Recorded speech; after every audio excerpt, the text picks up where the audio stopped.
All right, so this is going to be another bad movie review. This is going to be on Twilight. Um, I I have a lot to say about this. I don't know how much of it's going to actually make it into the video, but I actually don't hate this. But yeah, it's definitely a bad movie. But I know some people, a lot of people really hate it. I don't hate it, right? Like, yeah, I'm okay with it, or at least some of it. So, it's directed by Catherine Hardwicke.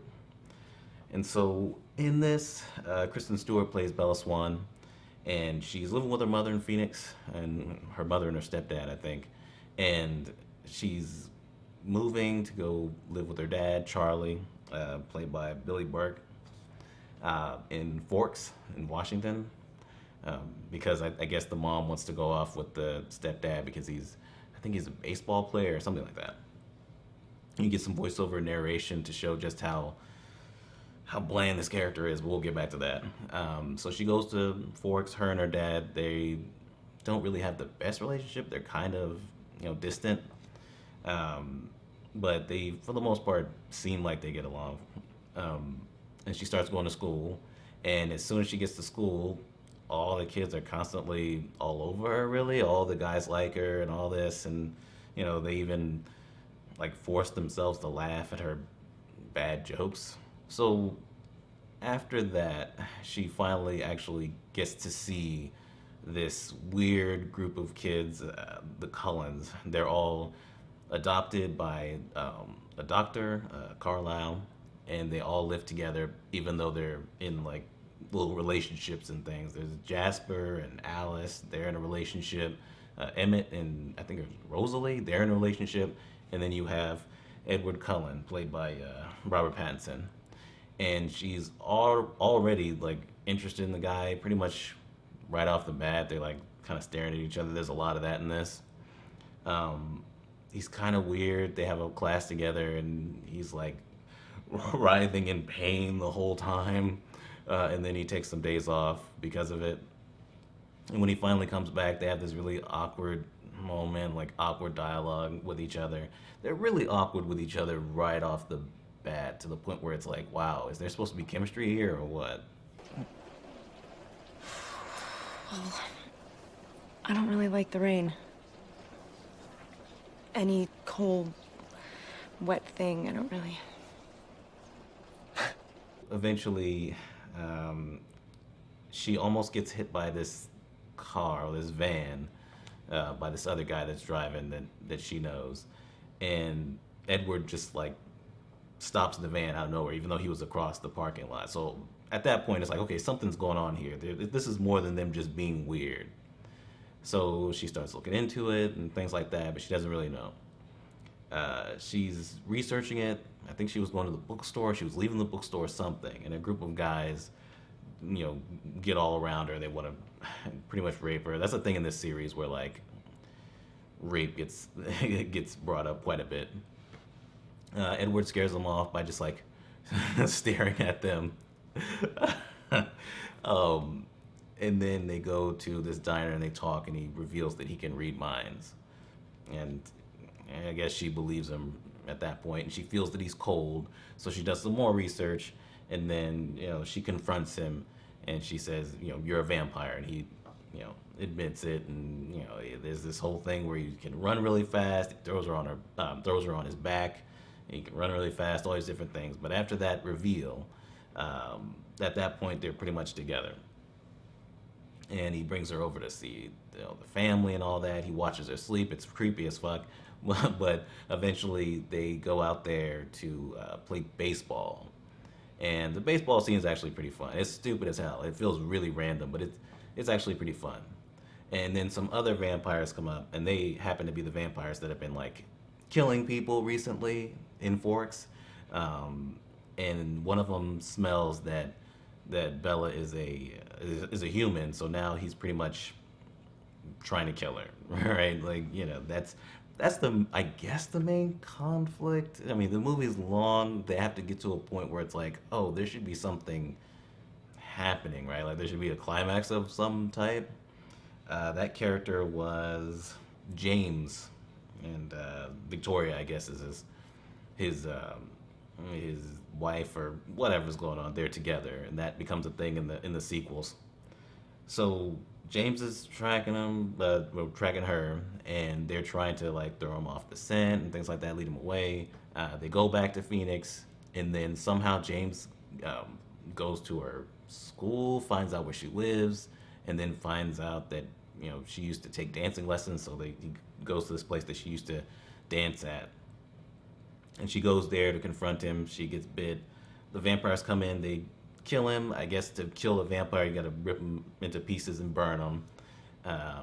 So they end up doing that, and Edward sucks his venom out, so she doesn't turn. But he has to stop himself because he really wants to drink her blood. Yeah, she wakes up in the hospital. They're still, for the most part, together. They go to prom, and there's this whole thing of her wanting to be turned because she wants to, live the rest of, I guess, eternity with him as a vampire. But he doesn't want to turn her because he wants her to still be a human, I guess. And yeah, like the Victoria lady wants revenge, and that'll come into play like multiple movies from now. Positives. I think it's shot well. I think Forks looks all right. The color palette I think works for this movie most of the time. The vampires, they can't be in the sun. I'll get to that. It works for that. There's some good camera work. When he first reveals that he's a vampire in the forest, it's a little bit much because it's constantly like moving around, but it's all right. I think the score is pretty good.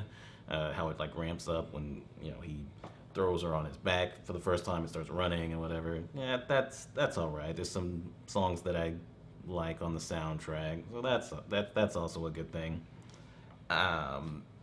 The vampire stuff I think is probably the most interesting stuff here. The fact that like Carlisle's a doctor and he only turns people when they're about to die, like when they have no other option. I liked that. Even though the past sequences with the wolves and the vampires, a little bit ridiculous, but I kind of like that they had their little beef where like they kind of see each other and they're like kind of like sizing each other up. They're like mean mugging each other every time they see each other. It's like a rival gang. It's ridiculous, but it's kind of fun. The lore of the vampires is actually it's interesting, right? The whole thing where she's trying to figure out what's going on. If it was just that stuff, it would actually be probably a better movie, to be honest. But the sparkling stuff, yeah, that's it's awful. All right, that's enough positives. I mean, this is probably the worst consistently bad dialogue that I've seen, maybe ever, or at least it's one of the examples of the worst dialogue I've seen in movies. But whoever's writing this, like, I guess it must be pulled from the books because Stephanie Meyer. But ooh, like earlier on with the friends, and they're kind of her friends because they feel like they're only her friends because they just talk to her. She doesn't seem like she's all that interested in them at all. But man, the dialogue with the friends early on was really bad. Oh my god. It's like first grade all over again. You're the shiny new toy. Smile. Okay. Sorry, I needed a candid for the feature. Feature's dead, Angela. Don't bring it up again. That would be one thing too, but the dialogue, even with Bella and Edward, and this is your romance that you got going on. The dialogue between them is also really bad, though. Your scent, it's like a drug to me. You're like my own personal brand of heroin. Why did you hate me so much when we met? I did. Only for making me want you so badly. It feels like it's trying too hard in certain instances. Well, actually, almost all the time, right? Like, I'll die without you, and so they're really trying hard. And it doesn't help that the romance is really creepy, like really creepy. Like the guy, like I said, is watching her sleep, and that's supposed to be just like normal, I guess. Yeah, he's like, yeah, I've been doing it for the past couple of months. It's like, well, I guess all right. And there was this thing I picked up on where he, even when he's flirting with her and laughing, like when he brings her, to meet his family, there's always this feeling that he's like looking at her like this as he's talking to her, right? She's like, I can't dance. He's like, well, I could make you. I was like, what the fuck? But there's always a point where it feels like at any moment he's gonna pounce on her and like attack her or eat her at any moment. And I guess clearly that's what they're going for, but it doesn't. It's kind of off-putting if you're actually wanting a romance to happen between these two characters. So you and Cullen, huh? I don't like it. I mean, I don't know, he just looks at you like you're something to eat. What does he even really see in her? I mean, the fact that all these guys are constantly all on her, wants to put her in the paper all immediately when she first gets to the school, and all these different things. The guys end up with the other girls that they were clearly already into, but they were, for whatever reason, thinking about Bella. But Bella is really that bland, right? Like even her voiceover narration, where it's like, I never thought of how I would die, or whatever she said. If I could die for one in place of the one I love, and it's trying too hard with the dialogue, but I don't really feel like I know this character. I don't really feel like I can really follow her or get invested in her. When she's about to die at the end, I didn't feel anything. I was like, okay, if she dies, she dies. Fuck it. If this story keeps going on with whatever's with the stuff with Jacob, I didn't care. Like, she is such a blank slate. And I feel like she's almost like that on purpose because it's like, well, a young girl reading the book, they can put themselves in, those shoes and, really live out the fantasy in their head as they're reading it or whatever. But it really doesn't help, especially for, a movie where I'm supposed to actually be invested in a protagonist. I mean, she's awful. I mean, she's so fucking bland. And Kristen Stewart is really bad in this, but it clearly is the way that she's directed, right? Like, there's certain parts where it was like, another take, maybe? I mean, I don't know. No. How? I don't even know what you're saying. What are you talking about? You want me to go away? I can't. No, I can't. I can't just leave you. I know. The whole, biting the lip. I don't know. You just left. Like, why'd you do that? Like, she's talking like that. Don't leave me. What are you talking about? Don't say it like that. Like the part in the bed. I was like, my God. Like, she constantly has to do like that, like pause in the middle of her sentences and things like that. And Robert Pattinson does the same thing, but I think she's the one that really sticks out. And it doesn't help that her character's so bad. Like, the only thing that you really get from Edward, why he's so interested in her, is because he can't read her mind. She's the one person that he can't read her mind. And I would assume after meeting her that that's because there's nothing going on. I was wondering, I was like, before she meets, at the beginning of the movie, like before the movie starts, when she's in Phoenix, was just nothing going on? Was she just living and that's it, existing, I guess? Like, I guess maybe she was, because I think that's part of her, her narration at one point in some of these, in one of these movies, maybe even this one, I can't remember. But I was like, wow, if she didn't meet vampires, literal vampires, and then eventually wolves and stuff like that, she would be so boring and she would be living such a boring life. There would be nothing going on. It's like she's so in love with Edward just because something's happening to her. She is awful. She's probably one of the worst protagonists, and she gets worse as things go on because she actually does things where it's like, all right. Whereas in here, other than her going off on Charlie, literally using the same words that her mom used when she left him, which is really fucked up. Other than that, she doesn't really do anything fucked up. She's just there, and it's like, okay, can you give me something, some kind of personality? And it's like, no, this isn't that kind of movie. Yeah, the movie, I think I said this already, the movie is definitely too long. By the time it gets to that climax, I just didn't really care, because it's been so much time with, trying to have her figure out what's really going on with them. And, it's kind of weird. What's going on, The whole thing with Jacob telling the story. I didn't even mention Jacob, played by Taylor Lautner, obviously. He's barely in this movie that much. He really, comes into play in the next movie, A New Moon, which I think is definitely worse than this one.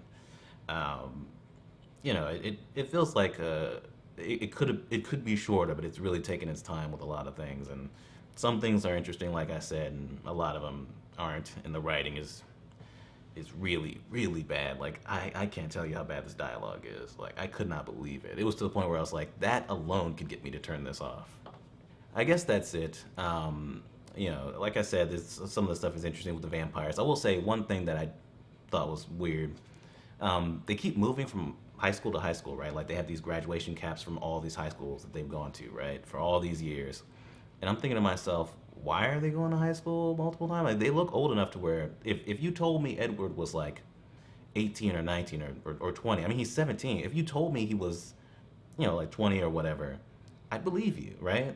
If you told me he was 15, I wouldn't believe you. Like they don't look like that, especially when they're already in these little relationship, like almost incestuous relationships, where I guess people just go with it, even though it's clearly weird. And they do call each other brother and sister too, which is that really throws me off. But whatever. But they don't within the relationships they don't do that. But like I think Carlisle's like, oh, help your brother. He says that to to one of them. It's like, all right, your mother's over there. It's like, all right. But yeah, they say Edward's like, the younger we start, the longer we can stay in one location. It's like, well, you guys don't look like you would be freshmen to me. I don't even know if you guys look like sophomores. I mean, I don't know. That was weird.